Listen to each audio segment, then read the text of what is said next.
Good evening, BookTube. It is so nice to be able to talk to you at night. The nighttime is the right time for Dan.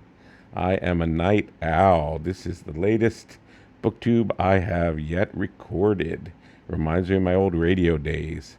I suddenly thought to myself, hey, now if I moved this microphone to the other side of my desk, I could broadcast from my chair. Oh no, this is a dangerous precedent. So you don't have much to look at in the back except there's a magnet on my fridge that's out of focus of an aspara. But here I was lying here reading the New York Times summer book issue. Um, Listened to little Professor Longhair on the old YouTube. And I thought to myself, you know what? I feel like saying hi to my BookTube friends and giving them another little pastiche, since I had one on the pages that I had printed out for the one I did at the office earlier. Went over the page, and there was another full one included that I'm going to read for you now. And is our friend Kipling. So those of you who can't stomach Kipling for whatever reason, you don't have to listen. But I would argue that he's worth listening to, even if it's to argue with him. And this is from Plain Tales from the Hills.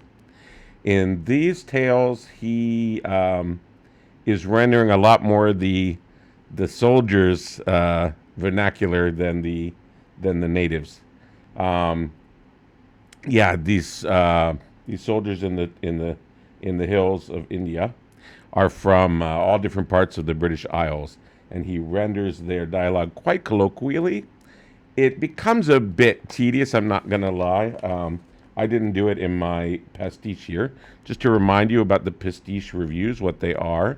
They are original compositions by myself, inspired by the look, theme, feel, sound, and essence of the originals, hoping to do them justice and deliver to you a bit more than just a review, but a real sense of what their style's like, and a little scene. We're going to give you a little bit of the action or a little bit of the character or whatever it might be. Could be a poem, could be a play. Play was the one that I did earlier today from India. And so here we are on the same page, India, with Kipling's Plain Tales. So these are short stories. Excuse me, Kipling, you may know, not a master of the essay, in that his essays are not politically correct. A couple of them are not politically correct anymore. But he is quite masterful in a variety of genres. Amazing poet. He'll get a drink in hell from Gunga Din. Novelist. He wrote The Jungle Book, which everyone probably knows.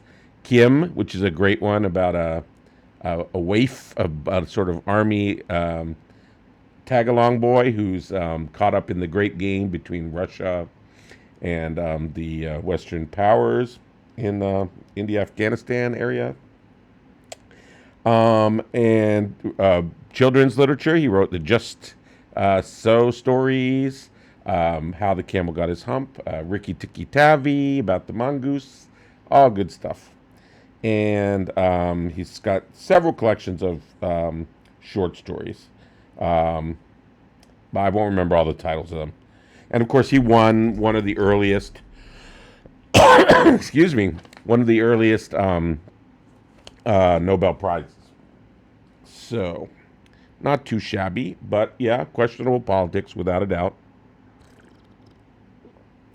Although I can't situate him in his time to tell you in what ways he was progressive or retrograde, vis-a-vis his contemporaries. He certainly loved India and studied it. I think learned some languages and in some ways kind of.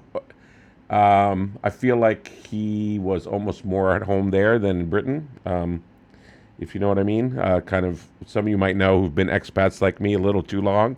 We kind of feel uncomfortable in our own home country, oddly, when we go back. All right, so enough of the preambles. Here comes Kipling's Plain Tale from the Hills. Drink? Burton offered the new officer. No ice to be had, of course. The new man shook as he took the glass. Bit of nerves, Marston, was it? James, sir, please, by all means. In fact, I feel odd in the stomach, but my sentiments are of the lightest. I have been eager to come back, you see. You were stationed in India before. Burton checked his memory of the file and lit a foul native cheroot.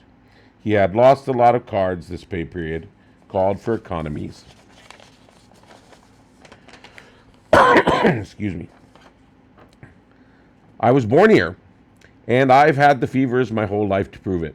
Parents sent me home for education, such as it was. Rather thought coming back might stop these shakes somehow. Anyway, glad to be here. Do you remember much of your early years here, James? You're 20 and about 5 or so now, yes? I have always remembered India vividly, in fact, this town. It made me seem rather queer at school, I'm afraid. Fits of nostalgia as well as fever. In the blood, I suppose. Maybe one day they'll have a cure for it. Here it is! Burton held up his gin and quinine. Too forgetting. Quinine, if you don't know, is an ingredient in tonic, and why it became popular with the British Imperials. Anyway, much has changed in the town, but not India, as I recall. The sour smell, the gritty feel to air, the heat in one's ears, a dusty taste, the colors. Yes, Burton sipped his drink and reflected. He would not come back if he remembered all that. And damn the career. The ones who came back were mad as much as the ones who stayed too long. Which kind would James be? Perhaps time up country would yet cure him of India. I've had an idea for your posting, Burton began. There you have it, folks. Welcome to my home. I hope you will be visiting me here often. I feel quite at home. I got this chair. I can't believe it. I finally found a soft chair I could afford to sit in, and so I have been reading a bit more and watching a bit less YouTube, but we'll talk about that in an upcoming video. And yeah, see you soon.